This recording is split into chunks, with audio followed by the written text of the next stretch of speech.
surprised here. Okay.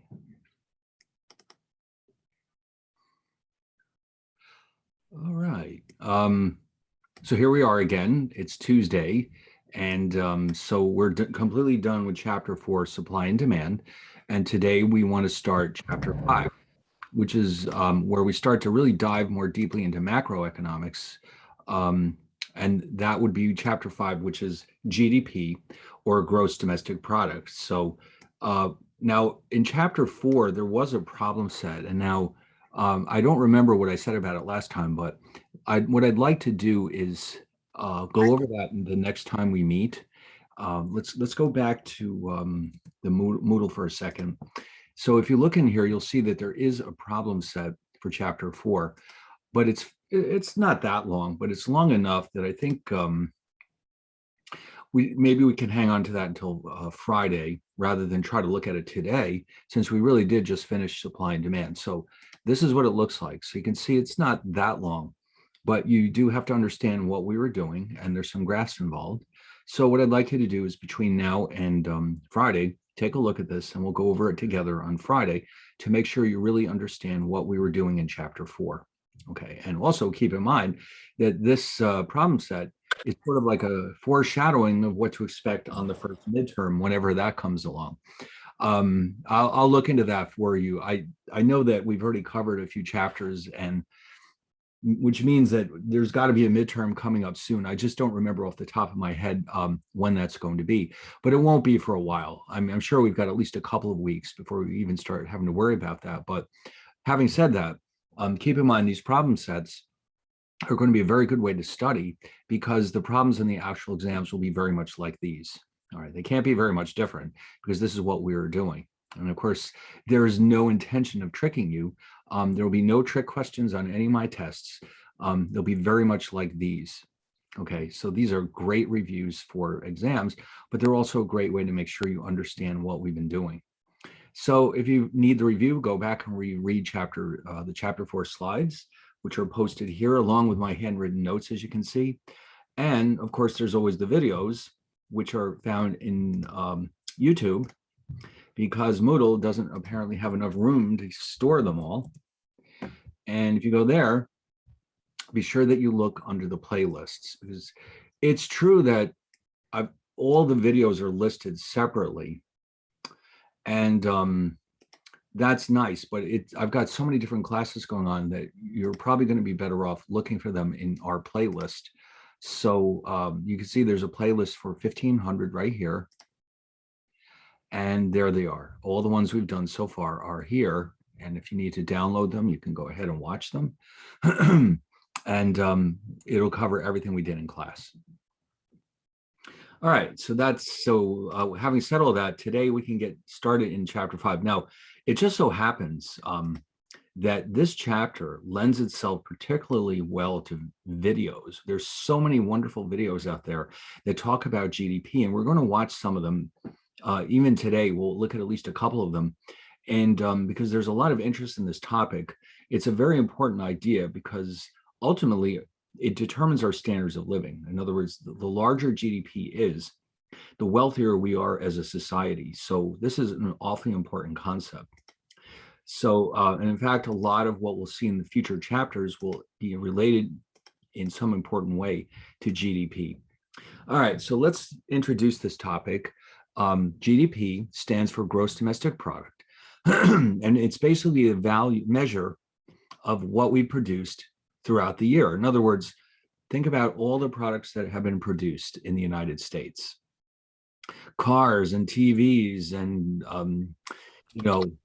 furniture and appliances and food and gas and clothes and all kinds of wonderful things. If you add up the dollar value of all of those products, you'll end up with the US gross domestic product for the year. And think of GDP for the country as annual income for an individual, because it amounts to the same thing. Okay, because when new goods and services are produced, that generates incomes for the people in the United States. So the value of our production matches up with our national income during the year. So GDP, like I said, is to a country what annual income is to an individual. So obviously you want that to grow as quickly as possible. That's how our standards of living grow. And of course, GDP has grown very rapidly since the founding of the United States. And so this is why it may not seem like it, but our purchasing power is substantially higher than it was even 50 years ago. Okay, so anyway, we start out by noting that when you hear the phrase business cycle in the media, what they're referring to is the fluctuations in the growth of GDP. Okay, so in other words, some years GDP grows more quickly than others. And in fact, occasionally, if the economy is in really rough shape, GDP can actually decline. Okay, in a nasty recession, GDP can actually go down. So we typically think of the business cycle as having four distinct phases. We go through a period of expansion. We peak out at some level, after which the economy starts to slow down a little bit, and eventually it hits the bottom, and then it starts to rebound with a new expansion. All right, so if you can imagine, let's see if I can draw this properly here. What we need to do is show GDP and time.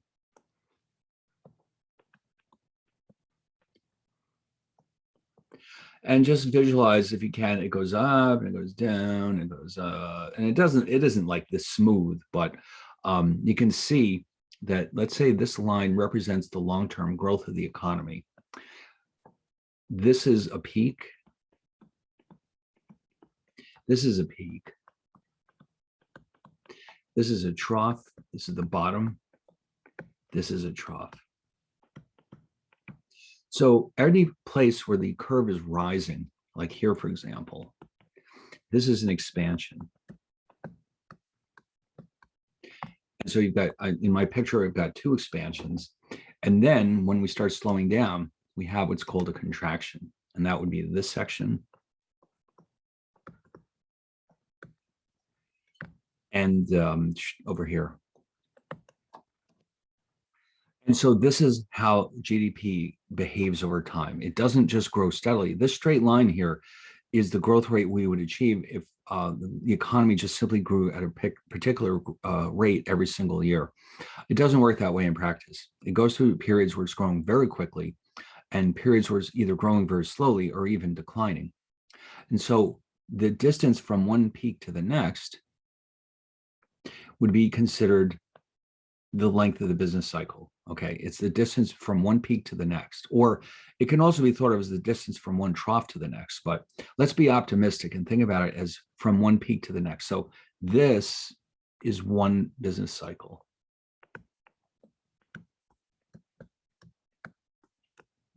And that cycle can last for quite a while. It can, throughout history, if you look at the history of the United States, business cycles sometimes can last for many years, and sometimes they can be have a period of maybe 1 or 2 years. And so, in fact, I noticed one day on Wikipedia, they do actually have a chart where they have all of them listed. It's quite a long article, but let's take a look at it for a second. What I want you to see is how much different one business cycle can be from the next. So let's see if I can find this thing.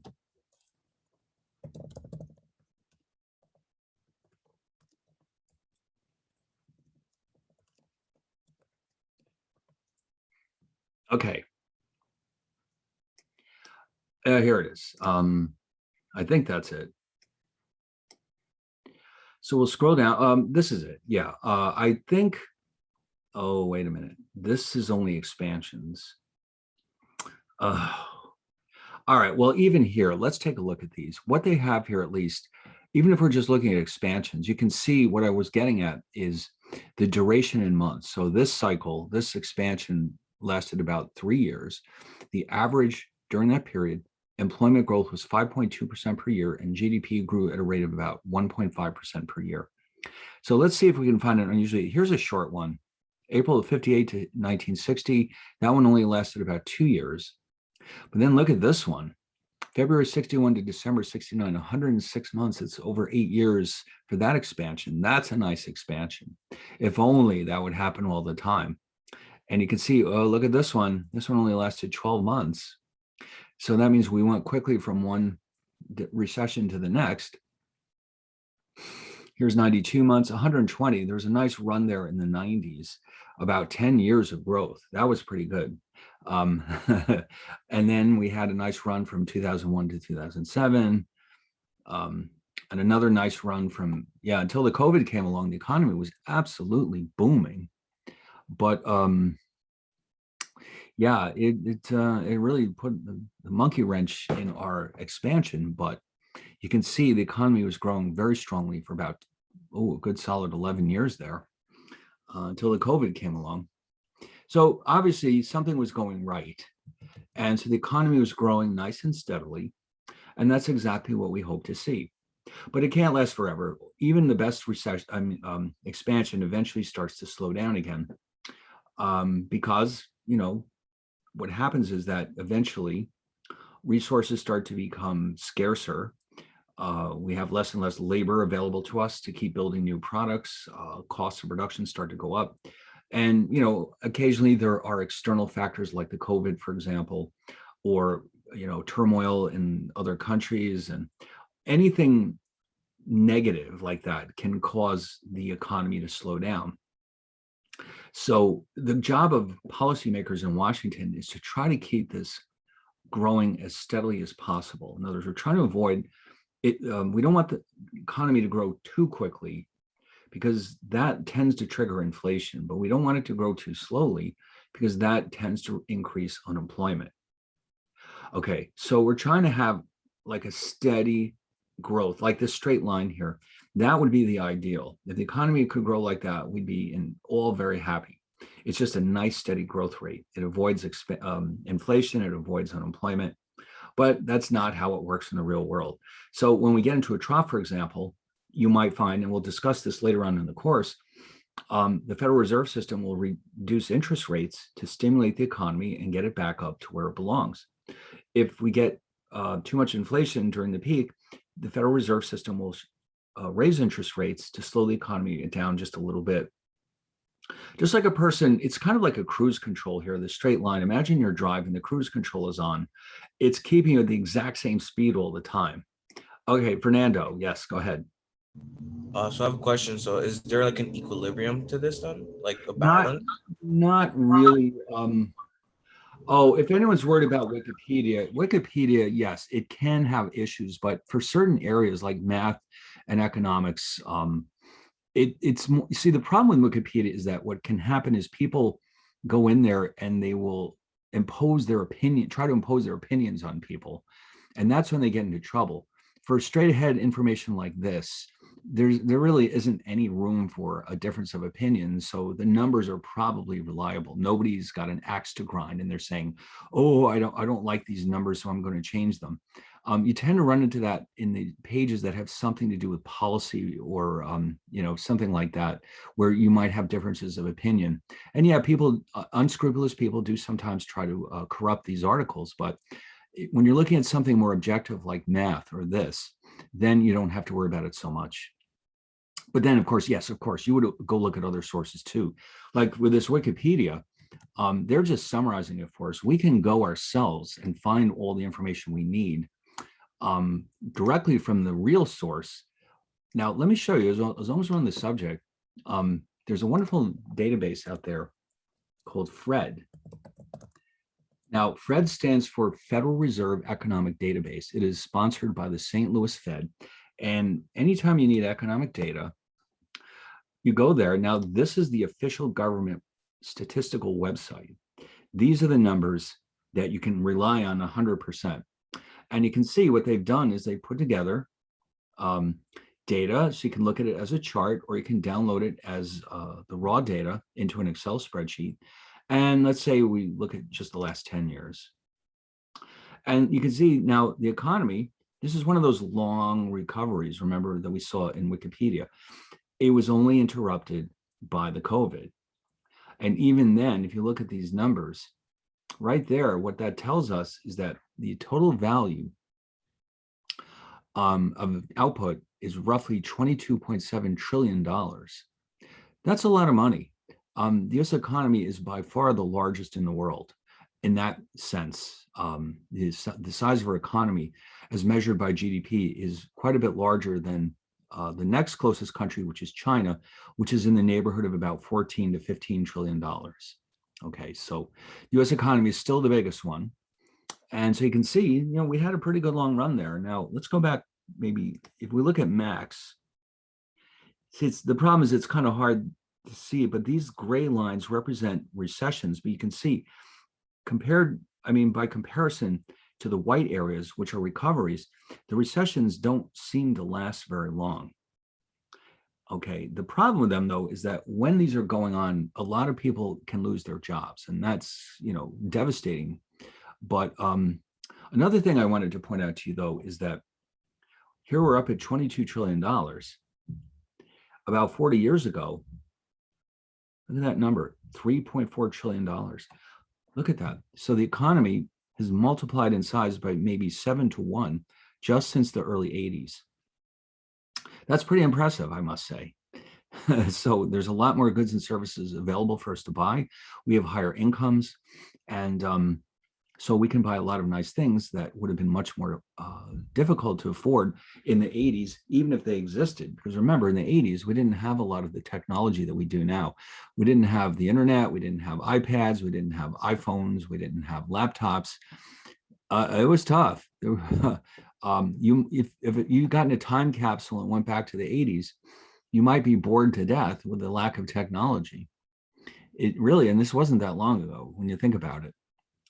Okay, well, anyway, so let's get back to our definitions of GDP. How exactly, so again, yes, an expansion is when the GDP growth is positive. The peak occurs when we hit our maximum value, which occurs eventually. And then it starts to turn down, which is we call a contraction. A recession, just because the economy is slowing down, doesn't necessarily mean that we're in a recession. The word recession technically means that we have to have 2 consecutive quarters of negative growth, meaning the economy is shrinking. There is an organization called, let me just show you their page. This is a government, hold on. The National Bureau of Economic Research is responsible for keeping track of all this data that we're looking at here. They're the ones who decide when we're in a recession and when we're not. Okay, they're the ones who decide. They produce these numbers. This is the ultimate source of business cycle data. They're the ones who, this is their specialty. This is what they do. All they do is study US business cycles. And so if they say that we're in a recession, that means we're in a recession. Okay, so this is a private company, but it works closely with the government, and they have access to all the data. And if you really want to learn more about business cycles, this is the place to go. Oh, here we go. See, they've got everything. Look at this. This goes back to 1854. Look at that. That surprises me a little bit because a lot of this data, just the practice of gathering data by the government really didn't get rolling in the United States until the Depression. Prior to that, whatever data they have is pretty, well, it was sketchy. They must have gone back and really researched the old sources to get this information, because it wasn't the case that the federal government was collecting this information at the time. That really, like I said, didn't get started until the Depression, when it became clear the government didn't have enough information to figure out what was going on, and that maybe it would be a good idea to start doing so. And now, of course, they have data all over the place. If you go to the internet, you can find all kinds of data from the government, and it's all free. You can download it into your spreadsheet. You can do whatever you want with it. Okay, but this is where you learn about business cycles. Okay, this is their specialty. And in fact, they hire economists. So if anybody wants to go on and study economics more deeply, you might end up working here. All right, anyway, so let's get back to this. Speak of the devil. Oh, this is the NBER. BEA is a government agency. Sorry, These are two separate organizations, but they both gather up a lot of the same information. It's just that the BEA actually is more of a data gathering organization. They're part of the Department of Commerce. It's the NBER that really ultimately determines when we're in a recession or not. But this is also useful to have because now you can go here and anything you want. Let's see, what kind of data do they have? There we go, by topic. They have everything. In other words, they're not just doing GDP, they're also doing international trade, they're doing employment, they're doing prices and inflation, international trade. If you wanted to look at our trade balance, for example, you could find it here. So think of this as like, this is the government gathering agency that collects all this information. The NBER basically interprets it. So, all right, anyway, so all this stuff is readily available, and it's not just the data, but they have all kinds of articles on here. Like it even says here somewhere for students. There you go. And if you say to yourself, wow, I really want to know more about this. Well, there's all kinds of fun stuff here you could look at. Okay, so, all right, anyway. So how do we measure GDP? Well, we have to be very precise when we measure GDP. It's not, there's a lot of rules that we have to follow. First of all, we're only interested in what we will call final goods and services. So we'll define that in a minute. And we're only looking at what's produced within the borders of the country. So in other words, US GDP refers to all the products that are built within the United States, regardless of who makes it. Now, that's a key distinction. In other words, if foreign companies are working and operating in the United States, like let's say Toyota, the cars that Toyota builds in the United States are being counted as part of our GDP because they're being built in America. Okay, so that is a decision we have to make. You know, what do we include? Well, for GDP, the decision is count everything that's being built within your borders. Now, also, what we have to be careful about too here is that only products that are sold in a marketplace are being counted. So imagine the following scenario. Suppose that you go over to your neighbor's house and fix his car, and he's very happy and he buys you a drink or something. That's not going to appear anywhere in the GDP accounts because no dollars changed hands. And so there's no way of knowing the value of the service that you just provided. So only actual market transactions are counted here. All right, so keep that in mind. That means, as we'll see later on, that introduces problems because then we're leaving out a lot of potentially valuable services, especially. And but that's a real, I mean, that's a problem for all countries. It's not just the US. Anyway, so we have to avoid including what we will call intermediate goods. What in the world is an intermediate good? Well, an intermediate good is a good that a consumer does not buy directly, but it is included as part of a final good. So the classic example of this, which I have down here somewhere, is wheat. Now, when you buy a loaf of bread, of course it was made out of grains like wheat. I mean, that's understood. So here's what we have to avoid doing. When a farmer grows that wheat, it's being sold to, well, first it would be sold to a miller who turns it into flour. And then the flour goes to the baker who turns it into bread.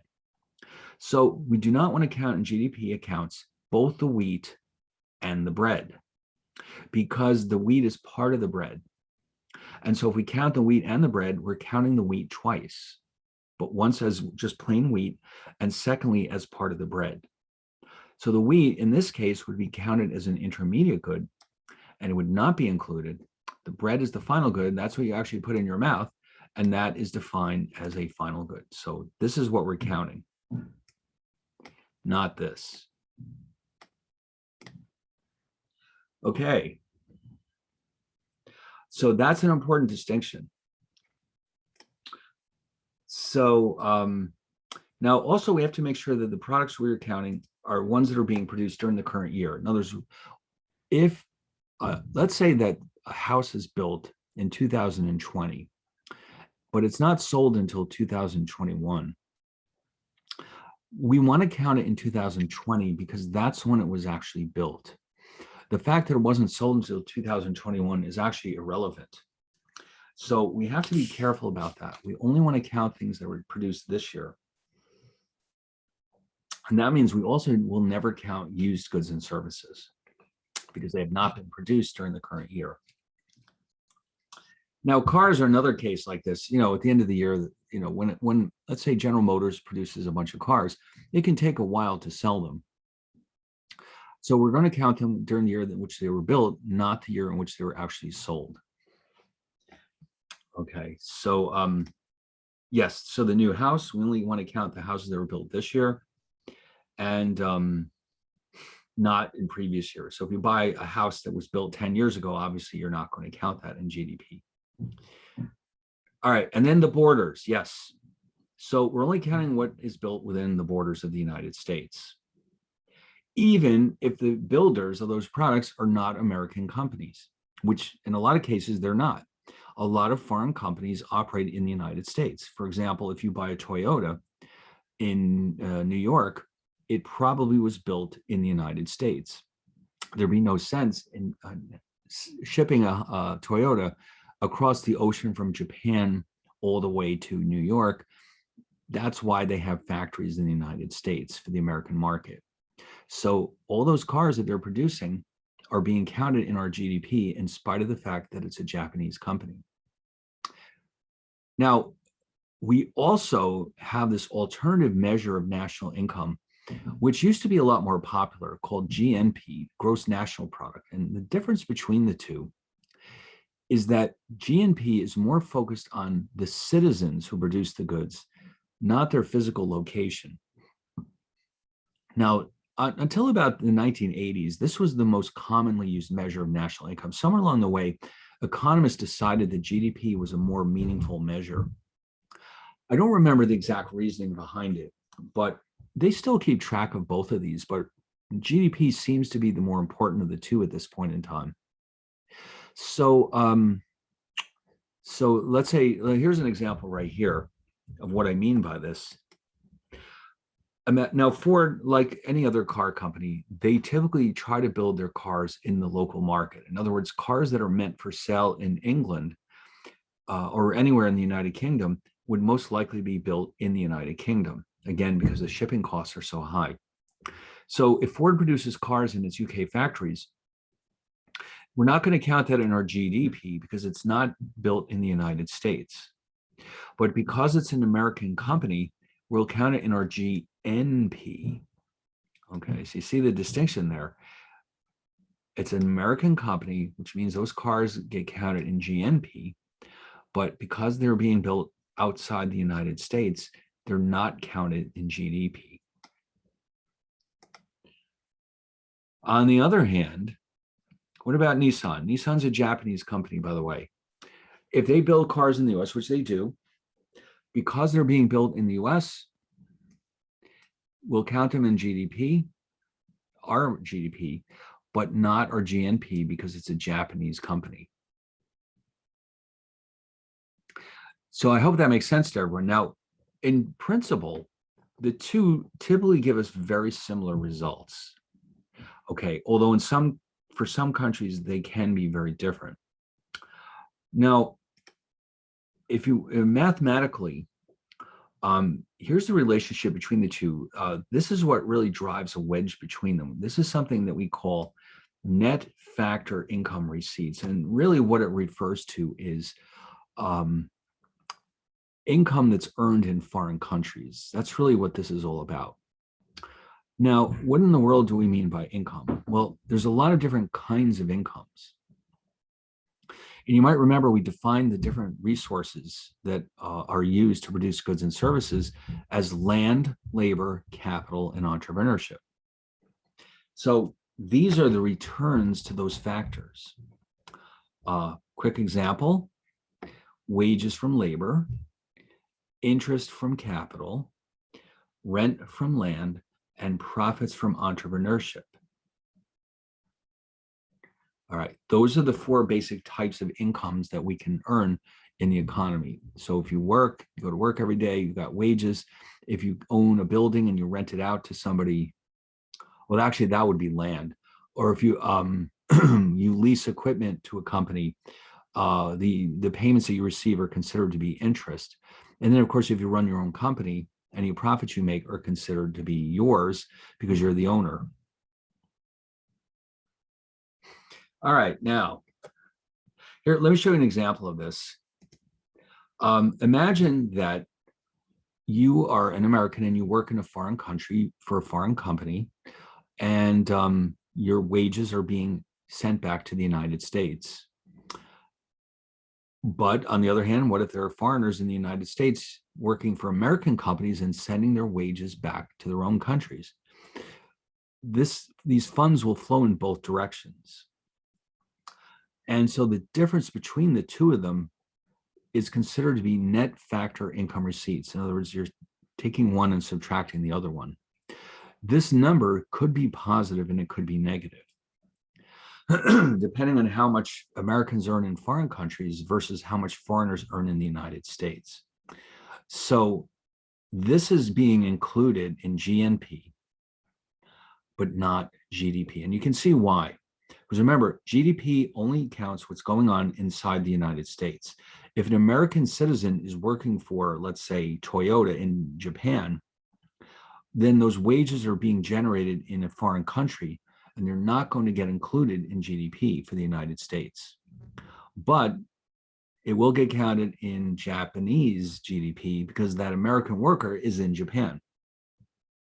So what we're seeing here is we're attempting to strip out incomes that were generated in foreign countries versus the United States. What else do we have here? Now, as an American, you actually have the ability to buy foreign stocks. There's nothing to stop you. You need a special account, but it can be done very quickly and easily. It's not a problem anymore in this day and age. And as a foreigner, you can buy American stocks. So let's say that you earn interest, or actually bonds as well. And so any earnings, dividends or interest payments that you earn from a foreign stock, that means that was earned in a foreign country. So therefore it is not going into GDP, but it will go into GNP. And if foreigners earn interest or dividends in the United States, that counts in US GDP because it's in the US, but not GNP. Okay, remember, GNP only thinks about the citizenship, not the location. And then rent, of course. Don't you think American companies own a lot of buildings in foreign countries? Of course they do. And the reverse is true as well. So again, the GDP accounts would only count rent earned in the US, regardless of who is the landlord, whereas GNP is only interested in finding rent earned by Americans. And then finally, we have profits. Oh my God, profits. American companies earn profits in so many different countries all around the world. So GDP is only counting the profits earned in the US. GNP is counting the profits earned by Americans, no matter where they're located. Okay. Now, it turns out that all of this discussion so far was based on the assumption that we're measuring the value of what we're paying for all these goods and services. In other words, how do you know how much a new car is worth? It depends on how much somebody's willing to pay for it. So if a new car is produced and somebody buys it for $25,000, that's how much gets counted in the GDP accounts, because that's how we can tell how much it's worth. Anyway, so that means that in principle, GDP is equal to what did we pay for all the products produced in the US during a given year. But at the same time, though, if I buy a car, it generates incomes for the auto dealer and the manufacturer and everybody else who's involved in producing that car. So theoretically, you could count GDP as the incomes generated by the production of all these goods and services. But it turns out that, yes, and it shows it here, we can measure how much we spent on all these goods and services, or we can measure the incomes that were generated by these goods and services. Now, you might think that they're both equally difficult to do, but it turns out that the incomes approach is much, much more complicated. And so we'll not spend any time in this chapter on the incomes approach, or at least not very much. This is the one that we want to focus on, the expenditures approach. And this is what most economists do anyway. It's just more straightforward. How much do people pay for these products? That's how much they're worth. End of story. Okay. Incomes are much trickier to capture because a single car can generate incomes for many, many different people. And so you can see it's going to be a real challenge to calculate the value of the incomes. This money we spend on the car is simple and easy to measure. Now, based on that approach, we're going to treat all final goods and services in the economy as being in one of the following four categories.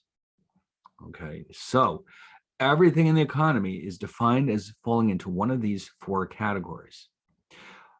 Consumption or consumption expenditure, that means products that are bought by individuals. Investment spending primarily refers to business spending.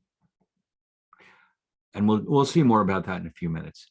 Government expenditures, now you might think this includes all government spending, but actually it only includes the purchase of goods and services. Okay, so that we'll see that in a bit. But if the government buys, let's say, new computers for one of their agencies, that goes into this category. But if they send somebody a tax refund, that does not get counted here. Even though it comes out of their pocket, it's not an expenditure on a product. Okay, so therefore it does not get counted. And then net exports, we'll have a lot more discussion about this as we go along. This is all about trade with other countries. We sell a lot of products to foreign countries, but we also buy a lot of products from foreign countries. And the difference between the two is what we mean by net exports. And sometimes in the media, you hear this referred to as the trade balance. All right, they mean the same thing. So this is our international exposure. What do we buy from foreigners? What do we sell to foreigners? That's what goes in here. And a lot of our products are sold to foreigners, but we also buy a lot of their products. Okay, so let's take a closer look at these four categories. Okay, so all the goods and services that you as an individual buy can in principle be broken up into these basic categories. We have goods and services, but among the goods, we define them as either being durable or non-durable. Now, the word durable basically refers to how long something is likely to last. And that's exactly what this is all about. All right, so what kinds of goods could be defined as durable? Well, things that are expensive, that are meant to last for a long time, and they typically are financed with credit. So like when you buy a car, let's say you go to the dealer and say, I need a new car, and you see one you like that costs $25,000. Are you going to write a check to the dealer for $25,000? Well, I don't think so. What might you do instead? What is the most normal thing to do when you buy a car? All right, now if you don't have a car, your parents might have one, finance it. Yes, of course. And that means borrowing money and using that to buy the car. So let's say you go to the Honda dealer and you buy a Honda. Unless you're wealthy enough to just simply write them a check, most likely you'll arrange a loan from Honda, and so that you'll pay for the car in monthly installments. And that's how it's normally done. So a car is a classic example of a durable good. Now, because of that, though, that means that you're paying interest on top of the cost of the car. So the demand for durable goods is heavily influenced by interest rates. Okay, so when interest rates are very high, it becomes painfully expensive to buy a new car, and that can cause the sales of cars to go down. But when interest rates are low like they are now, it's easy to finance a new car, and that's going to encourage consumers to come into the dealerships and buy cars more than they normally would. Non-durable goods are just the opposite. We'll see, I'll show you a list of them in a minute, but basically these are things that are consumed very quickly. They're not meant to last very long. These are not typically financed with credit though. Like this could include things like groceries. I mean, maybe you pay for your groceries with a credit card, but you don't, it's not so much money that you have to do that. You might have enough cash in your pocket to pay for it, but they're not meant to last for long. They're not going to sit on your shelves all that long. So the durable goods, like I said, these are now officially, according to the government statistical agencies, the definition of durable is anything that was meant to last 3 years or more. I don't know where they came up with that number 3, but apparently it works for them. So this includes big ticket items like autos and furniture and appliances and computers and cell phones, all these fun things that you normally don't pay for out of your own pocket because they're just too expensive. But in exchange for making payments every month, you're getting a product that's meant to last for a very long time. So these are durables. And the reason why they distinguish between durables and non-durables, again, is because the demand for these products is influenced by interest rates. So if the Fed starts raising rates again, you can expect the sales of these products will start to go down. And that's a problem. It could be a problem. So, when policy is made, they have to take this into account. So what else do we know about durable goods? So yes, they tend to be financed with credit. So their demand is heavily determined by interest rates. And so therefore, when the economy is in a recession, this is the first thing that we stop buying is durable goods. People will be much more careful. Let's say, for example, you're worried that the economy is headed into a recession.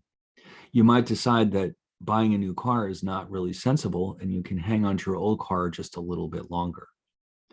In fact, all of these items, theoretically, you could stretch out your old item for a while longer and wait till the recession is over before you buy a new one. So now look at non-durables. These are the opposite case. Food, clothes, gas, things like that.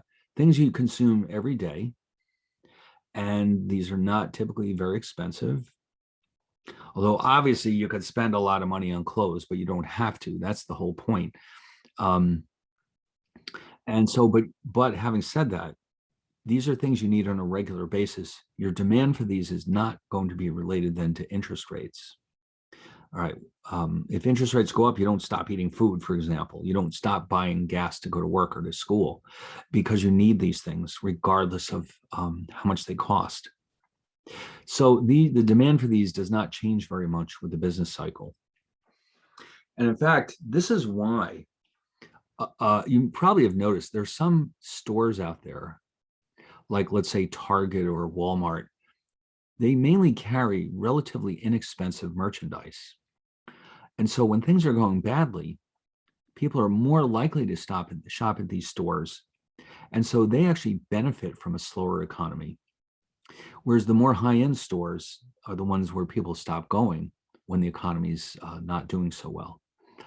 So yeah, but I mean, they're different. They're appealing to different markets. Okay, so, but in other words, the bottom line is they tend to sell a lot of non-durable goods in those stores.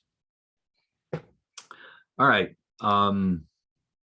Investment. Now, remember, there's 4 components here. Consumer spending, which, by the way, takes up about 2/3 of GDP. Roughly 2/3 of the spending in the economy is on consumer goods. Investment spending is a little bit more based on businesses, but surprisingly enough, the one thing we didn't mention in the previous section, which you might have wondered about, is housing. You would think housing would be the ultimate durable good, but instead it is such an expensive thing to buy a house that housing is defined as investment in the GDP accounts. So we're going to call that residential investment, meaning that if you buy a new house, it is defined as an investment. And of course, you know that if rates fluctuate, if interest rates go up, the cost of buying a house can rise quite dramatically, and vice versa. Now, non-residential just means business, by the way. Here, investment means we're buying products whose only purpose is to produce consumer products. Okay, so let me, like, for example, what if Starbucks buys new blenders for their stores? What are they going to do with them? They're going to make frozen drinks for their customers. So therefore, that would be defined as business investment or non-residential investment, because they're only buying them because they can use them to make products for consumers. Whereas if you and I buy a blender and bring it home, we're not going to count it in this category. It would be defined as consumption or consumer expenditures, because we're not using it to make money. We're using it to make drinks or smoothies or whatever the case may be. And we're not selling it to anybody else. So in a case like that, the same blender could be considered a consumer expenditure if an individual buys it, or it could be counted as non-residential investment if it's being used by a business like Starbucks. All right. So if a business, they buy equipment, they buy software, they buy all kinds of things to run their business, and that's all considered to be non-residential investment. Then the third category here is inventories. Now, what does that mean? An inventory is basically merchandise that you have produced but have not yet sold it. So if you go to any random car dealer at any given time, they should have a bunch of cars out on the lot that are available for sale, but nobody's bought them yet. So that would be defined as an inventory. And, let's say you're General Motors again. How do you know how many cars to build? You have to forecast the demand for cars. And when things are looking good, you'll probably increase the number of cars you'll build. And when things are looking bad, you'll probably reduce the number of cars you build. You don't want to have a lot full of unsold cars, let's put it that way. But you also don't want to run out, because then you lose sales. So this is tricky business for businesses to figure out how much to build. But whenever something is built, like the example we had before, when General Motors builds a bunch of new cars in December, they're sold in January. Okay, so imagine at the end of 2020, General Motors built, let's say, $1 million worth of new cars that were not sold. They would have been counted in 2020's GDP as an increase in inventories.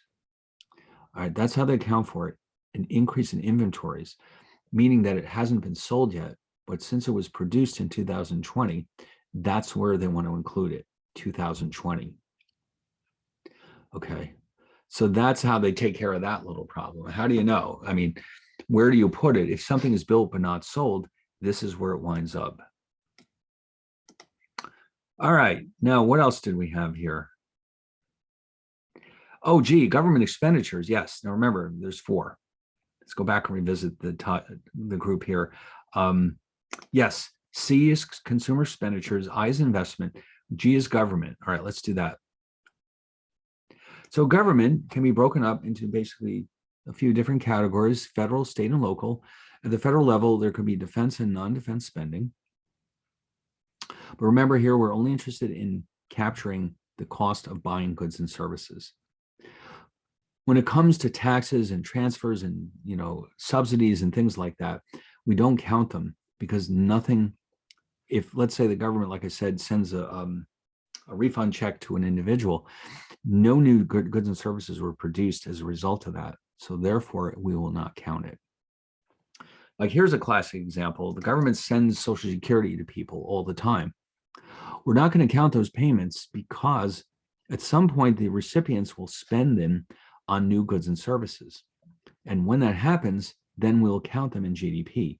But when the government sends the money to these people, we do not count it, because otherwise we're going to count it twice. Okay, so if the government sends a check to your grandmother for $1,000 and she uses it to buy a new laptop, well, we want to count that laptop sale, but not the transfer to your grandmother through the Social Security system. All right, so we have to keep an eye on that. We're only trying to capture how much was actually produced during the year, not how much money changed hands, but what was actually produced. All right, now remember before we were talking about how investment spending is heavily influenced by interest rates. This is not one of those cases. Government expenditures are usually based on political considerations rather than economic considerations. So that depends on what's going on in Congress and with the president. The government can spend more or less independently of the level of interest rates or inflation or whatever the case may be. So we were assuming that this is not determined by interest rates or other economic factors. The government just gets together and says, listen, what should we buy this year? And, it'll be based on things like what's going to get me the most votes, not will this be profitable? Because obviously governments don't make profits. And then finally, net exports. Now, this is proving to be a larger and larger category, although in the US, this is still a relatively small percentage of our GDP compared to most countries. The US is a lot more self-sufficient than most countries when it comes to trade. So this might only account for maybe 15% of GDP, whereas in some countries, it could be 50 or 60 or more percent of their GDP. Many countries are very heavily dependent on trade. The US, not so much, because we can in principle make everything ourselves. It's just that it's usually cheaper to buy a lot of these products from foreign countries. Like a good example would be coffee. Coffee really only grows well in Hawaii in the US, and there isn't enough land there to satisfy the demands for the entire country. So what do? We buy it from foreign countries. But in principle, even that wouldn't be absolutely necessary. So this is a smaller component of GDP in the US than other countries, but it is growing over time. We're doing more and more trade with foreign countries. But ultimately, what this is all about is how much do we sell to foreigners and how much do they buy from us? So let me show you how these are defined. Exports are what we sell to foreigners, and imports are what we buy from foreigners. Okay, now, interestingly enough, as it shows you here, net exports are the only component of GDP that can be negative. And in fact, for the United States, they almost always are negative.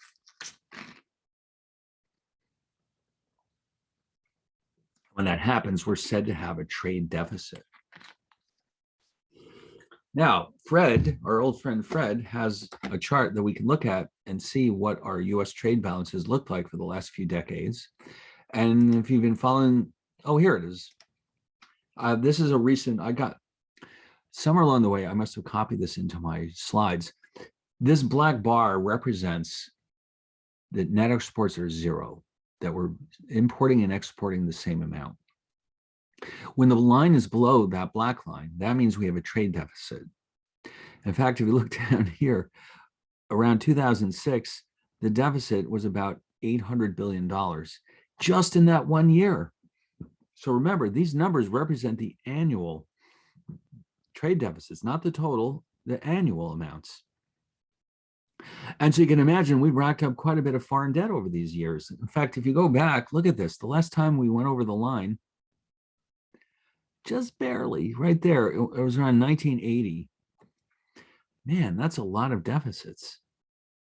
Wow. So in other words, normally this component of GDP is negative for the United States. It reduces the size of our economy to have trade deficits because we're buying more from foreigners than they're buying from us. Now, there's a lot of reasons for that. And it's, don't be looking at this and being panicked about it, because a lot of times this is the result of the fact that the US economy is growing more quickly than our trade partners, and we can simply afford to buy more foreign products than they can. It can also be the result of a strong dollar.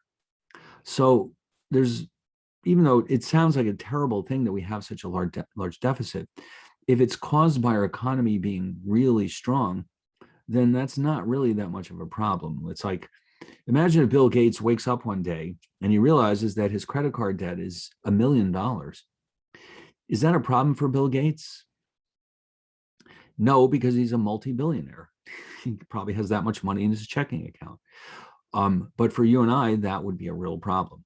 So you can think of it, the US in this is the same way as Bill Gates. The US is so affluent that even though these are large numbers, compared to the size of our economy, they're really not that bad. We could easily pay this off if necessary. It's just that we love to buy foreign goods. And those foreign countries like our products too, but they can't really afford to buy all the goods that they want. So if, for example, there's a recession going on in Japan, that's going to eat into our exports. And so that's why we all often end up with these large deficits. All right, now the exports too depend, like I said, on the strength of the dollar. It sounds paradoxical, but when the dollar gets stronger, then our deficits tend to get worse. And here's the reason why.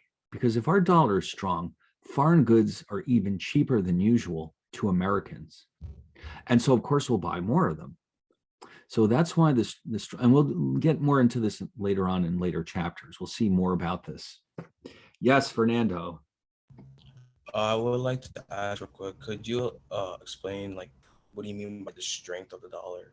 Oh, all right. I'm glad you asked. Let me show you a quick example of this. Okay, yes. And we will discuss more of this later on, but I'm glad you raised this question. Suppose that we look in, I'll tell you what, let's look at Bloomberg.com to see what the exchange rate currently is between the dollar and the British pound. All right.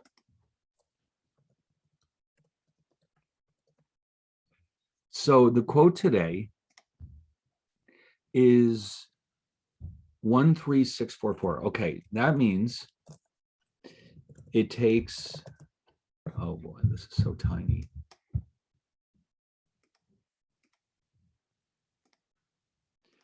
$1.3644 per pound. Now there's a special symbol for the pound. It's here somewhere. Hold on.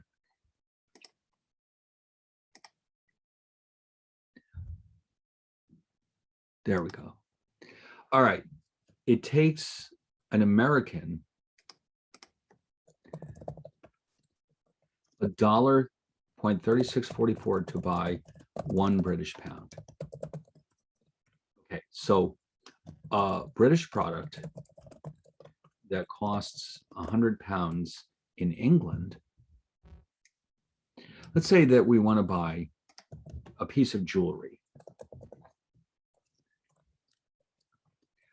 And it's 100 pounds in Britain. They'll sell it to us for 100 pounds, but we're going to convert this into dollars. So we're going to have this number is multiplied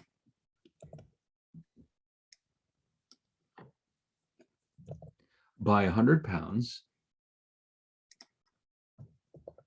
Okay. And if anybody of you has ever been in a foreign country, you know how this works, how to trade or convert one currency into the other.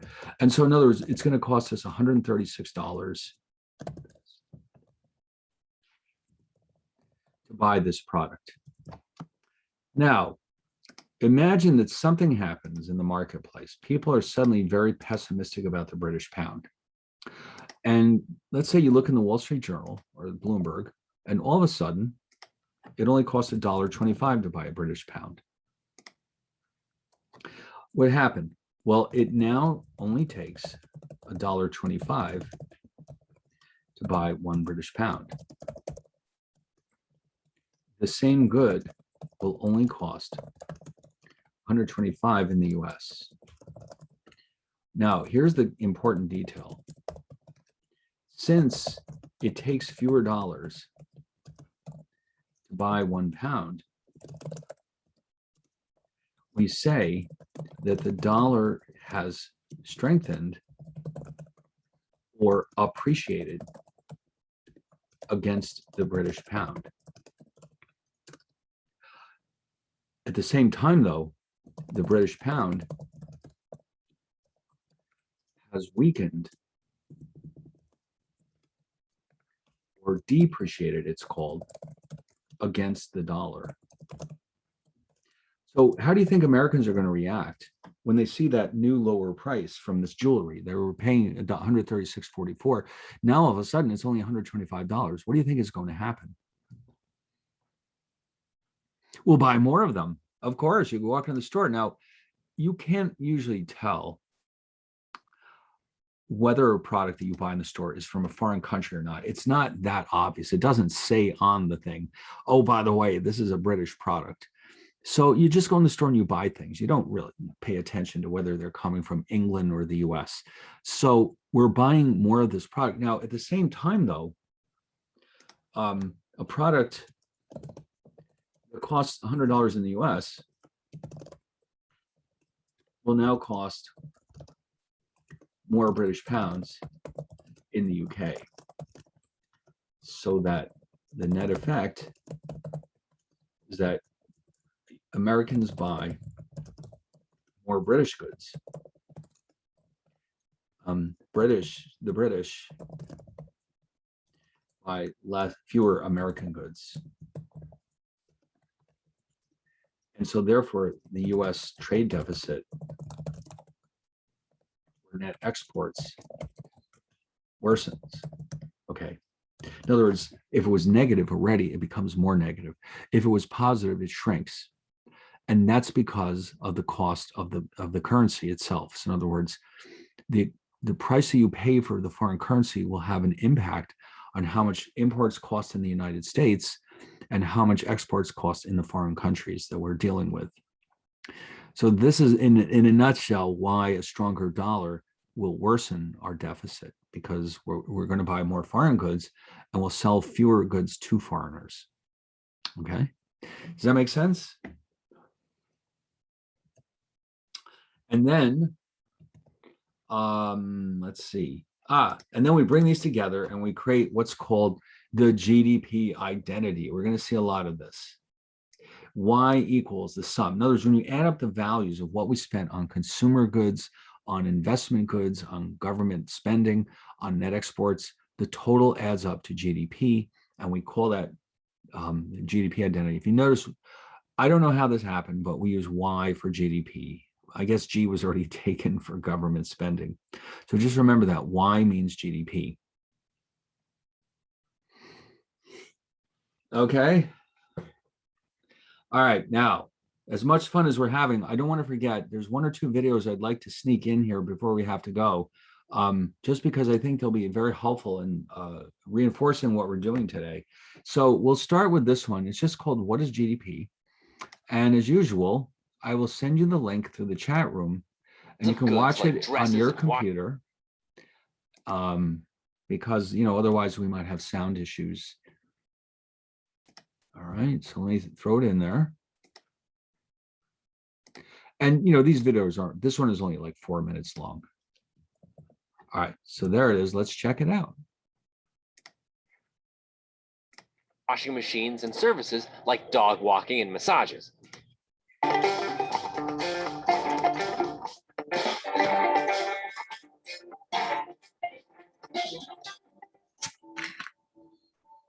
What is gross domestic product, otherwise known as GDP? Gross domestic product is the market value of all finished goods and services produced within a country in a year. Think about the economy like a giant supermarket filled with millions of goods like dresses and washing machines and services like dog walking and massages. Every time a finished good or service is sold, we ring up the price. At the end of the year, we ring up the total. That's the GDP. Let's look more closely at some of the details. Notice that we said GDP is the market value of all finished goods and services. A finished good or service is one that will not be sold again as part of some other good. When a bakery buys flour, eggs, and butter, we don't count these sales in GDP because these goods aren't finished. They are intermediate goods that when combined will become a finished good, a cake, for example. But if a consumer buys an egg to make an omelet, The egg is a finished good because it won't be sold again as part of some other good. In other words, our GDP supermarket is like a real supermarket. At the GDP register, we ring up the eggs sold to consumers and the cakes, but we don't ring up the eggs the baker used to make the cake. There are also goods that are used to make other goods, but are still considered finished goods. These are called capital goods. If Caterpillar produces a tractor and sells it to a farm, the tractor is considered a finished good. The tractor is finished and its value is added to the GDP. Although the tractor is used to make other goods, it won't be sold again as part of another good. So the tractor is still a finished good. The GDP is the market value of all finished goods and services produced within a country in a year. GDP only counts production. If an old house is sold this year, that doesn't add to GDP since the house wasn't produced this year. Only the sale of new houses add to GDP.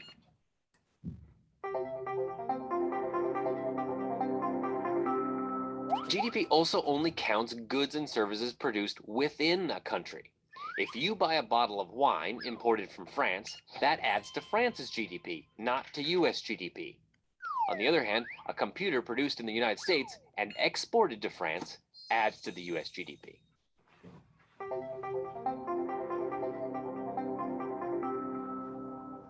Let's go back to the definition one more time to see some of the limits of GDP as a measure of economic production.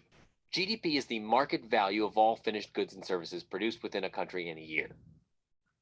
If a good isn't bought and sold in a market, then it's not typically counted in GDP. Why not?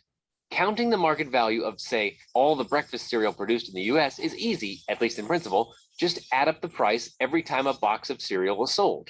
Since market prices are observable, every statistician who counts carefully will come up with pretty much the same number. But without market prices, there's no easy or agreed upon way to calculate how much a good is worth. Polar bears, for example, aren't counted in GDP. The statisticians and economists who calculate GDP have nothing against polar bears. The problem is that there's no easy way to calculate how valuable polar bears are. Just because GDP doesn't include polar bears doesn't mean that we can't love polar bears. And if polar bears were included in GDP, that wouldn't require us to love polar bears either. Ultimately, GDP is just a number, but it's a useful number. In the next few videos, we'll show how the GDP number can be used as a measure of the standard of living. But for that, we'll have to make a distinction between the nominal GDP, what we have just discussed so far, and real GDP. So stay tuned. If you want to test yourself, click practice questions.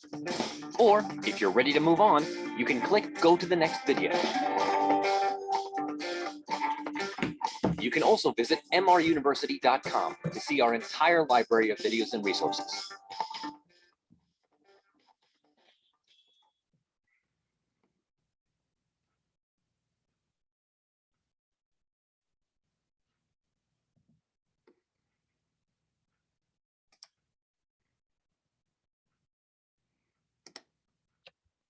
All right, how was that? So I thought that was a pretty cool analogy that GDP is like a big supermarket. Every time you buy something built in the US, it's going to count in our GDP. And then I think that example with France was also interesting. The wine that we bought from France doesn't count in US GDP because it was made in France. And the computer, though, that we sold in France counts as GDP in the US because we built a computer in the United States. Okay, so that's why the trade deficit is such an important measure of output in the US. All right, now I think we have time for one more of these. GDP, this one is called GDP in the circular flow. So let me get that going for you. Yeah, they always make sure that we have to watch some of these commercials, let me tell you. All right, which we don't want to do. Have you ever actually seen a product on one of these ads and you actually bought it? I don't know. They spend a lot of money on these. All right, so let's put it in the chat room. Yeah, I thought that was kind of a ridiculous example, polar bears. I mean, all they needed was anything that you don't normally buy in a marketplace, and they picked polar bears, for God's sakes. But all right, let's not quibble right now. All right, so here we go. This is the next one.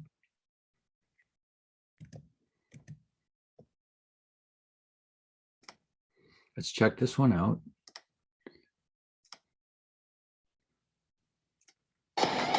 Let's see it. Hey, Internet, this is Jacob Clifford, and welcome to my YouTube channel. Now, let's go back in time. December of 1799, and the first American president, George Washington, is sick. You're the doctor, and given the limited access you have to medical research, you prescribe bloodletting. So you confidently remove 5 pints of his blood. 5 pints. And the result? Well, he dies later that night. Bummer. Okay, let's do this again, except it's October of 1929, and you're not a doctor, you're an economist. The stock market just crashed, leading to a global economic collapse. So what do? What medicine do you prescribe? What steps do you take? And will they make things better or worse? Most people have absolutely no clue, but not you. You understand economics. Okay, I promised to go back and talk about the Great Depression, but first, let's cover some key concepts. Now, all the things you learned in Unit 1 are covered in both a micro and a macroeconomics class, but in Unit 2, we're diving fully into macroeconomics, the study of the overall economy. And the single most important concept in all of macroeconomics is GDP, gross domestic product. It's the value of everything the country produces in a year. GDP was developed in the early part of the Great Depression as a systematic way to measure the health of the economy. So going with this whole doctor and medicine analogy, GDP is a vital sign of the economy. It's like the heartbeat. The textbook definition is that GDP is the dollar value of all final goods and services produced in a country's border in 1 year. Notice there's some details there. First, it's the dollar value. So it's measured in dollars. It's not measured in the number of chickens and cars and pizzas we can produce. And it only includes final goods and services. So a tomato does count if it's bought by the end consumer, but if it's purchased by a business to be put into a pizza, then that tomato doesn't count towards GDP. That's called an intermediate good, doesn't count. GDP looks at production within the country, and it doesn't matter who owns the company or the factory. If it's produced in the United States, that counts towards the US GDP. And lastly, it's measured each year. So this allows us to see if the economy is growing over time and to see if specific policies are working. Now, one of the things your teacher or professor is going to talk about is the 3 ways to measure GDP. There's the expenditures approach, the income approach, and the value added approach. All 3 should give you the same exact number. They're just different ways of looking at it. The first one, the expenditures approach, looks at all the purchases made on goods and services produced in the United States in a given year. It focuses on purchases. And it turns out there's only 4 entities that can purchase things in the economy. Either consumers, that's consumer spending, by businesses, that's investment spending, by the government, that's government spending, and by other countries, that's the idea of net exports. Exports minus import. And together, this creates the most important equation in all of macroeconomics. GDP equals C plus I plus G plus X minus M. And the second way of coming up with the same number is looking at all the income earned by all those purchases. And that's the income approach. Every single person's spending is somebody else's income, and that should result in the same number. In a macro class, the income approach isn't used as much as the expenditures approach, but it does have its own equation. National income equals wages plus rents plus interest plus profit. These represent all the different sources of income from selling all the goods and services in a given year, the GDP. It feels like I'm doing a lot with my fingers in this episode. Oh, a lot of lists. And the third way of coming up with the GDP is the value added approach, which involves just adding up the value added at each stage of the production process. I think all 3 of these will make more sense if I just give you some examples. So for simplicity, let's just say we're selling hats. Cacti! So the only thing being produced in the entire country is just 1 hat, and it cost me $3 to get the yarn for the hat, and I sell the hat for $10. So if you buy the hat from me, that's considered consumer spending, that's part of the expenditure approach, and the GDP is $10. Notice we don't count the $3 for the yarn because that's an intermediate good. We just count the value of the final good. Notice that using the income approach, the GDP is still $10, right? If I earn $7 from selling you the hat, that's $7 towards national income. Plus the $3 earned by the guy who sold me the yarn, he earned $3, 7 plus 3, $10. And the third one, the value added approach, is like the same thing except in reverse. So the person that converted the raw cotton into yarn added $3 of value to it when he sold it to me for $3. Then I converted that yarn into a hat that I sold for $10. So it converted, adding another 7. So they added 3, I added 7 for a total of 10. Does that make sense? Now, every time I teach GDP, there's always some student that asks some ridiculous question like, well, what if you're making the hats, but you're crossing the border and you're in the airport, but you bought the yarn from a guy from Canada, but you sold it to a guy in Mexico, but you sold it to him on the plane, but you hadn't taken off yet? Like, no, don't get bogged down by all the details. Your teacher or professor is going to ask you questions about does this count towards GDP, but it's not going to be that complicated. Just make sure you understand what GDP is, the 3 ways to measure it, and what things count and what things don't count towards GDP. Things that don't count are like intermediate goods. These are things that are used to produce the final good. They don't count in GDP. We also don't count used goods. Things that were produced in previous years don't count towards today's GDP. Financial transactions don't count towards GDP because nothing new is produced. So if you buy stocks or bonds from somebody, that doesn't count towards GDP. And government spending counts towards GDP, but transfer payments don't count towards GDP. The point here is you have to understand what counts and what doesn't count, which means that you're going to have to do some practice. So as always, at the end of this video, I gave you some practice multiple choice questions to make sure you're actually getting it. But before we do that, we're going to have to do this. This is the circular flow model, and at first glance, it seems super confusing, but I promise you, it's not that hard. It's going to make sense. It better. Okay, pause. Now, if you've already seen this, you understand the circular flow model, then keep watching this video. But if you haven't, pause this video, go watch the other video that I made explaining the entire circular flow, then come back and watch this video. I'm assuming that you've seen this, and if you haven't, you're going to be totally lost. So make sure you understand the circular flow. See how the circular flow model shows both the expenditures approach to GDP and the income approach to calculating GDP. The expenditures approach focuses on all that spending, and the income approach focuses on, well, the income. But because I was trying to keep things simple, I didn't include one of the most important parts of the economy, the financial sector. This shows how private savings, which is savings by individual households, and public savings, which is savings by the government, how it's lent out to businesses and individuals in the government to make purchases. Okay, now let's go back and look at the Great Depression. Now, it turns out that the bloodletting that killed George Washington was the same thing that killed the economy in the 1930s. The lifeblood of the economy is money. If there's no money, there's no savings, there's no lending, there's no spending, and the whole economy will just shrivel up. And that's exactly what happened during the Great Depression. The Federal Reserve didn't stop the bleeding, and the money supply decreased by 35%. In fact, years later, the chairman of the Federal Reserve, Ben Bernanke, said, regarding the Great Depression, you're right, we did it, we're very sorry, we won't do it again. Bummer. As you know, each episode I add something to the wall behind me to help you remember the key concepts. So to help you remember the idea of the circular flow, C-I-N-G, and the idea of the financial sector, we have Lightning McQueen, consumer spending, Tow Mater, which is business spending or investment, and of course, the sheriff, which is government spending. So right here are the 3 parts of a closed economy and the circular flow model. By the way, if you haven't already seen it, I made an Econ Movies episode using cars as the example to talk about recessions and growth in the economy and GDP. You should check it out. And to remind you about bloodletting and George Washington, the Great Depression, the whole idea of the financial sector being the lifeblood to the economy, I have this, a vial of my own blood. No, not really. It's just some water with some food coloring. What do you think? I'm crazy? Okay, now you need to practice, so it's time for a pop quiz. No!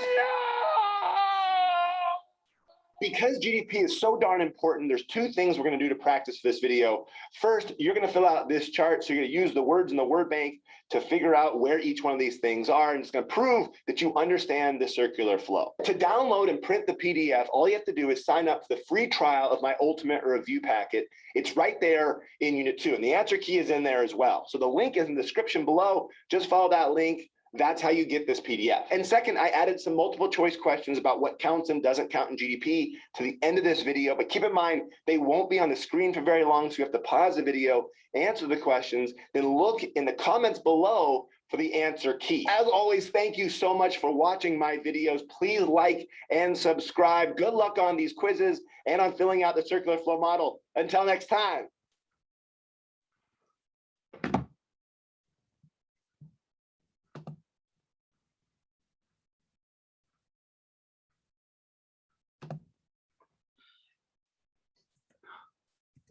Okay. All right. Is everyone pretty much done?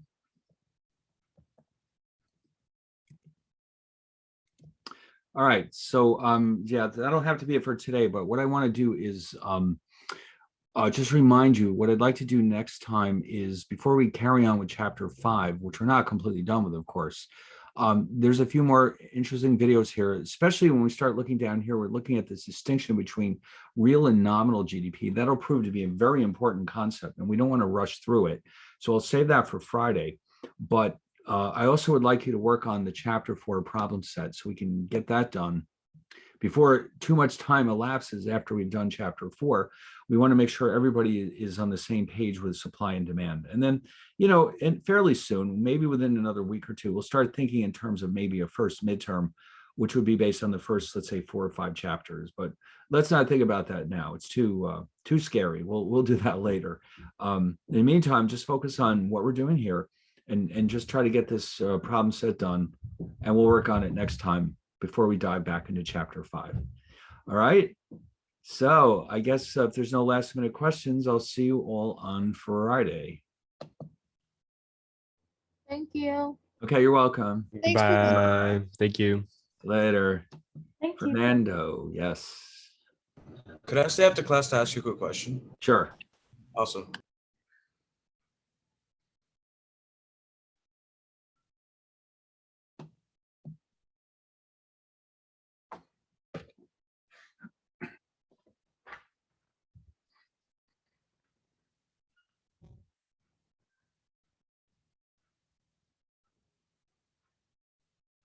All right. Well,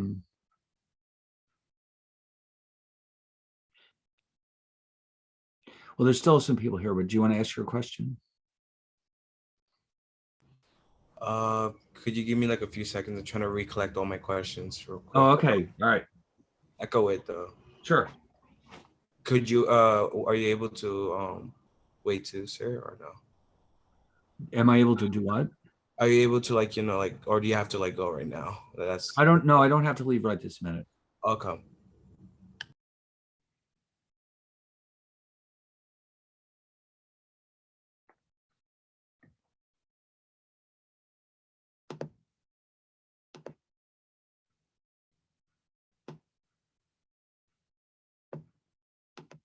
All right, I guess I could ask my question right now. Okay. So I know that I asked about the dollar amount, or when you mentioned that, what do you mean by the strength of the dollar?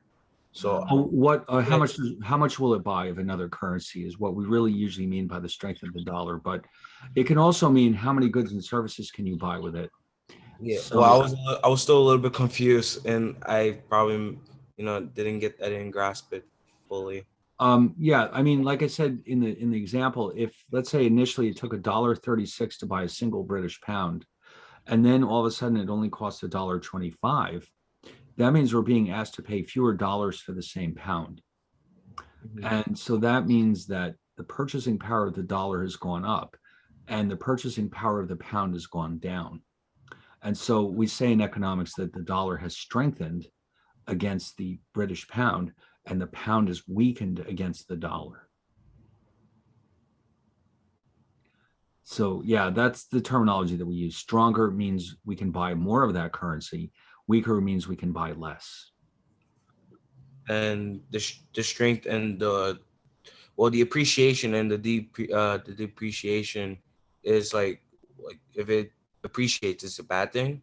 No, appreciate means it got stronger.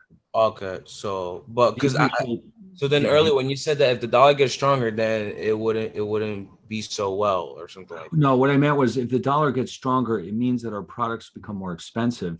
So it means that our trade deficit will probably get worse. But it also means American consumers can buy foreign products at a lower price. So there's good things and bad things about it. Okay, but if it depreciates, it's the opposite. It's just like products are cheap. Exactly. So if it depreciates, our trade balance will improve, but the cost of imported goods will also go up for American consumers. So there's always something good about, and no matter what happens to the currency, there are good things and bad things. Okay, somebody benefits and somebody loses out anytime the currency changes. Okay, so it's never the case that everybody's happy some changes cause some people to be happy and others not to be happy, and vice versa. So like with interest rates, if interest rates go up, if you're a saver, you're happy because you're earning more interest on your savings accounts. If you're a borrower, though, you're unhappy because it costs you more to borrow now. So anytime any economic variable changes, typically there are people who gain and people who lose as a result. Oh, okay. Thank you. Okay. I understand a little bit Now, better. we're going to go through this again later on, this discussion about the dollar and foreign exchange and the strength and, how it affects the trade balance. That was just like a quick introduction to it because we needed to discuss GDP, but we'll focus more on that later on in the course. Okay. Wait, does like the textbooks or does the textbooks like also explain that? There should be a chapter in there somewhere about trade and the dollar. It's a fairly long book. I don't remember exactly where he's put this discussion. Maybe I can find it. Hold on one second. Okay, but if it's not there, could you also look it up on the internet to like what you did with the videos? There should be a video explaining that about. Right? Okay. Yes. Oh, absolutely. No, if you go to YouTube and say the dollar appreciates or something like that, I can guarantee you'll find videos whose only purpose is to explain what that means. So why don't we do that right now? Let's see. Hold on one second. So go to YouTube and say, all right, YouTube, the dollar appreciates. All right. And now look at all these. Oh, I didn't want to pick that one. So let's say you had to read an incredibly long. I'm not. This is not my normal laptop, by the way. This is my travel laptop. When I have to drive around from one school to the next. Yeah. So anyway, there are a bunch of these videos. Now, there's some that I know from experience that are good. Like, for example, this guy, Jacob Clifford, he's pretty good. And this one, this is another one by him. You'll learn a lot from this guy. And you might want to watch those. And here's another one he has. And then you never know what else we might stumble onto. All right. Yeah, I'll do that. Yeah, I'll do that. Yeah. Also, don't overlook Khan Academy. Even though they got started doing just math, they do a lot of other things too. So you can see he has one about exchange rates as well. The problem is some of them might be more complex than others, and you don't want to watch the complicated ones just yet. See if you can find one that's very down to earth, meant to be an introduction. Like this one might be an introductory. And just watch it and see if it makes sense. All right, thank you, sir. I really appreciate it. They're all over. Yeah, they're all over the place. Just find 2 or 3 that you really like, and then watch them. And I think you'll have enough for now. Let's put it that way. Awesome. All right, thank you for class. All right, you're welcome. Have a good day, professor. All right. Okay, bye. All right, bye.